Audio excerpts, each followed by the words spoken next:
पंचायत के सबसे निचले पायदान के प्रतिनिधि, वार्ड सदस्य और पंचायत के मुखिया को वेतन भत्ता, मेडिकल और पेंशन की सुविधा मिलने को लेकर के विधानसभा सदन में आवाज उठना शुरू हो चुकी है। इस वीडियो में आपको कंप्लीट जानकारी मिलेगी, साथ ही साथ आपको ये भी पता चलेगा कि आखिर पंचायत प्रतिनिधियों को किस किस प्रकार की सुविधाएं आने वाले समय में मिलने वाली है। दोस्तों, जैसे कि आप जानते हैं कि प्रतिनिधि जैसे कि विधायक और जिला के विधानसभा के सदस्यों को बहुत सारे सुविधाएं दी जाती है सरकार की तरफ से। तो ऐसे में पंचायत प्रतिनिधियों ने भी पिछले कई सालों से अपने मांग पत्र को कई सारे विधानसभा के सदस्यों के समक्ष रखा और कई सारे ऐसे में मुखिया और वार्ड सदस्यों को वेतन भत्ता, मेडिकल और पेंशन की सुविधा देने के लिए विधानसभा में आवाजें उठना शुरू हो चुकी है। दोस्तों, जैसे कि आप जानते हैं कि विधानसभा के सदस्य और विधायक को बहुत सारे सरकार सुविधाएं उपलब्ध कराती है, जैसे कि वेतन तो मिलता ही है, साथ ही साथ भत्ता,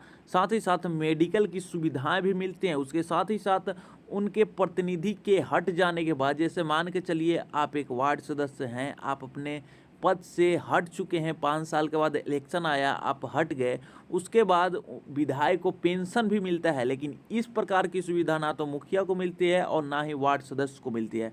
तो इसको लेकर के सदन में आवाज़ें उठाएंगे। श्री सच्चिदानंद राय ने ये सवाल उठाया, जो कि माननीय संसद के एक सदस्य हैं, जिन्होंने अपनी आवाज़ों को सरकार तक पहुंचाने का प्रयास किया और आप लोगों के लिए बहुत सारे मांगों को प्रकट किया। आइए देखते हैं कि आखिर संसद में आप लोगों के लिए कौन सी सवालें उठी और किस पे ज़्यादा विचार विमर्श किए गए और क्या निर्णय आया। इसकी कंप्लीट जानकारी आपको इस वीडियो में मिलने वाली है, तो बने रहें इस वीडियो के साथ। अगर चैनल पर नए हैं, चैनल को सब्सक्राइब कर सकते हैं, वीडियो को लाइक कर सकते हैं, क्योंकि बिहार टाइम हर समय आपकी आवाज़ों को बुलंद करने की ओर लगा रहता है। इसलिए वीडियो को लाइक करिए, चैनल को सब्सक्राइब करिए। तो आइए देखते हैं कि आखिर विधानसभा में आप लोगों के लिए किस प्रकार के सवाल उठाए गए और आपको किस किस प्रकार की सुविधाएं देने के लिए सरकार ने निर्णय लिया। कि वह बिहार विधानमंडल सदस्यों के तर्ज पर ही त्रिस्तरीय पंचायती राज जनप्रतिनिधियों को भी नियमित वेतन भत्ता, मेडिकल तथा पेंशन की व्यवस्था करे।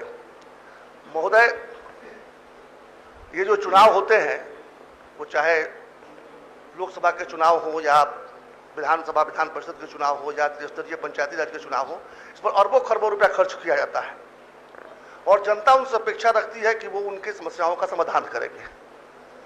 सबसे करीब वो पाते हैं अपने वार्ड सदस्य और मुखिया को। हम लोग तो कभी कभी मिल पाते हैं, हमारा क्षेत्र इतना बड़ा होता है, लेकिन वो जैसे कहते हैं भोजपुरी में उड़ी तरह का भूत वाला शब्द है कि एकदम घर के पास ही रहते हैं, रोज प्रताड़ित किए जाते हैं अपने मतदाताओं द्वारा।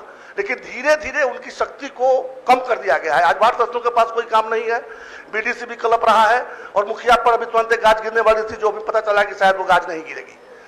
एक तरफ तो उनका कार्य कम करते जा रहे हैं, दूसरी तरफ से उनका जो का भी हक बनता है। जैसे हम लोग जनता चुन के भेजती है, तो हम लोग नियमित वेतन, पेंशन, भत्ता, मेडिकल सब पाते हैं, तो आखिर उनका क्या गुनाह है? वो जनता के चुने हुए प्रतिनिधि है, तो उस पर सरकार विचार क्यों नहीं करती है?